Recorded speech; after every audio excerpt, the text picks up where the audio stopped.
Hello mga kabusing, kumusta? So welcome back again to my channel mga kabusing. So kung bago ka pa lang sa channel na to, so nagbibenta tayo ng mga surplus Japan trucks mga kabusing, mga minivan, multicab, pick up, lahat ng mga klase ng surplus Japan trucks mga kabusing. Located here in Bitoon, Haro Coastal Road, Iloilo, front of Renz Auto Glass mga kabusing. So for today's video, meron tayong i-review mga kabusing. Sold na naman siya mga kabusing. So gusto ko lang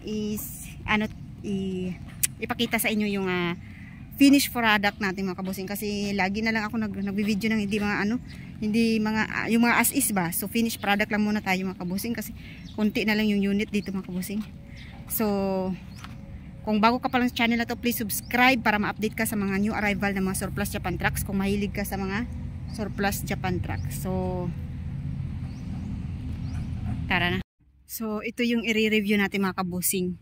Ang color nito is smoke gray. Ito yung request color ng ating client mga kabusing.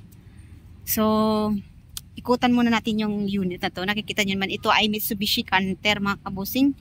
Ayan, fully recon. Yan, ito yung ganito yung itsura dito sa likod. Ayan.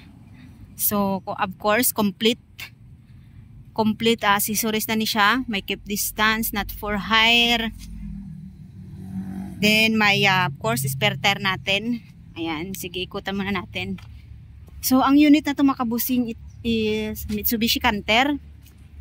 Ayan, 10 feet ang haba niya mga kabusing. And then 4-wheelers or single tire mga kabusing. Ito yung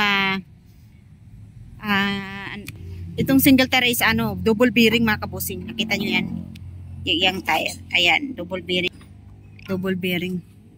So ito yung sinasabi ko sa inyo, double bearing siya. Ayan. Tapos nakamulyi ang nakamulyi. Ayan, naka I-beam type ang sa front at saka yung sa likod. So ito yung itsura dito sa ayan, nakaganyan siya. Naka-bolt na siya. Original Japan, ganyan talaga yung chassis niya mga kabusing. Ayan. For pull out na siya mga kabusing. Bukas siguro ito ma-pull out mga kabusing. So before ma-pull out, i-review muna natin siya mga kabusing, ha. Ayan. So ang tire size niya ay nasa mga I think 15. Ayan oh. Dito naman tayo sa loob. Ayan. So ganito yung itsura dito sa loob mga kabusing. Naka-complete upholstery na of course. Then seat belt, kompleto yan. Ayan. Dashboard, of course may design yung dashboard natin. Kagaya rin ng previous na na unit na kompleto lahat, ceiling at saka yung matting. Then upholstery. Ayan. So try natin. Kasi may na to ba, battery. Mailaw, i-open natin mailaw. Ayan. So tingnan natin. Ayan. Nakailaw na yan siya. Engine nito mga kabusing is 4M40 mga kabusing, ha. 4M40 Mitsubishi Canter. Of course, mechanical engine. So ang client natin mga kabusing, nagpa-additional siya ng ganito, nung body type niya ito. Ito is stick ni siya mga kabusing. Ay, basa pa gani yung niya, paint. So ang tawag nito sa registration niya, ayan, drop side with stick body, kasi kailangan naka-include kung ano nasa unit, dapat naka-include, naka-indicate sa ating ORCR mga kabusing, para hindi tayo ma-penalty ng SPG man or LTO mga kabusing. So ang unit na to ay for registration pa, waiting pa kami sa plate. Yan. So pwede natin i-start mga kabusing para makakita natin kung gaano kaganda yung unit. So of course yung unit natin is 12 volts din siya, same sa 4GG2 mga kabusing. Ayan yung wiper, o tinatry. Naka-start na siya. Ayan, pina-start natin. Then tingnan natin yung engine, kung gaano kaganda yung engine ng 4M40.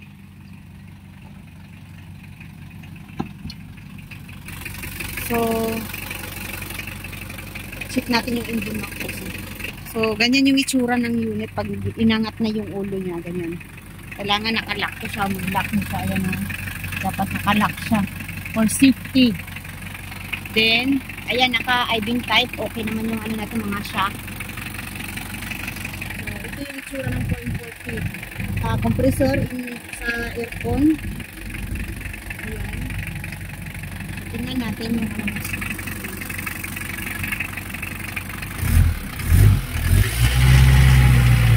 Ay, very good. Ayan yung liquid.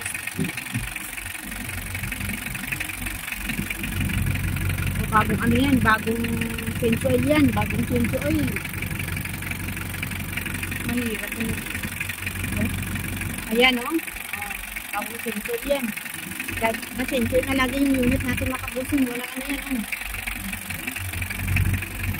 So, ang 440 makabusin. So, ito yung ano natin, radiator, ayan o. Ay, nakakulan pagit. Meron tayo. Very guwapo nga itong ano, radiator. Yes.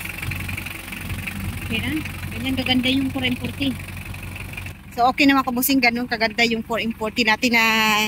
Thank you, boss. So, nakita niyo naman engine. Maganda talaga yung engine. Ni-change oil namin. Nilalagyan namin ng coolant. Para sa safety ng client, mga kabus. Siyempre, malayo yung biyahe nila.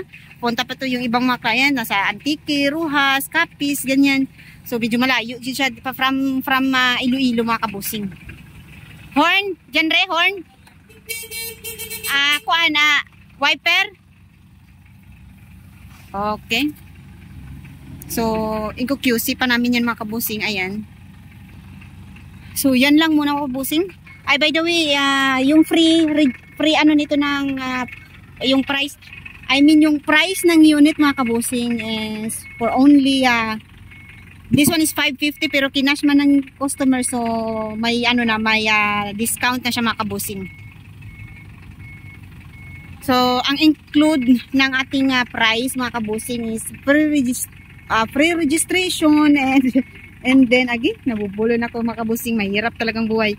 I mean, free registration and tools, and then with engine warranty for 1 month, mga kabusing.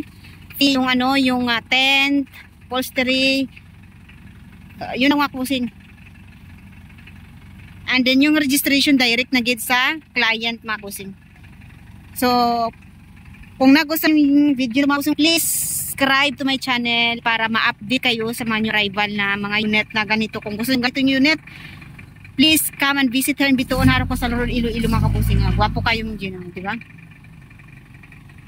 Thank you for watching. See you in my next video. Pull out na din, mga kabusing.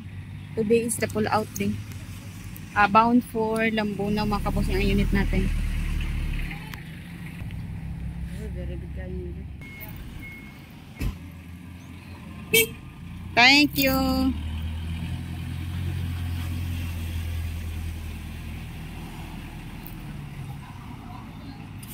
Complete tools yan, mga kabusing.